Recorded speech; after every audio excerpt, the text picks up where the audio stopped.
ایک ایسی دعا جس کو مریض کے پاس پڑھی جائے تو مریض صحت یاب ہو جائے گا۔ روایت دیکھیے، عن ابن عباس رضی اللہ عنہ عن النبی صلی اللہ علیہ وسلم انہ قال، حضرت ابن عباس رضی اللہ تعالی عنہ نبی کریم صلی اللہ علیہ وسلم سے روایت کرتے ہیں کہ انہ قال، کہ نبی کریم صلی اللہ علیہ وسلم نے ارشاد فرمایا، ما من عبد مسلم یعود مریضا لم یحضر اجلہ، جو کوئی مسلمان کسی ایسے مریض کی عیادت کرے گا جس کی موت کا وقت ابھی نہ ہوا ہو، جو کوئی مسلمان کسی ایسے مریض کی عیادت کرے جس کی موت کا وقت ابھی نہ ہوا ہو، فیقول 7 مرات،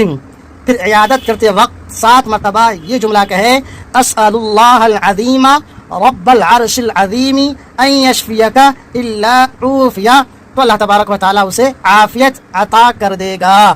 دعا پھر سے دیکھیے،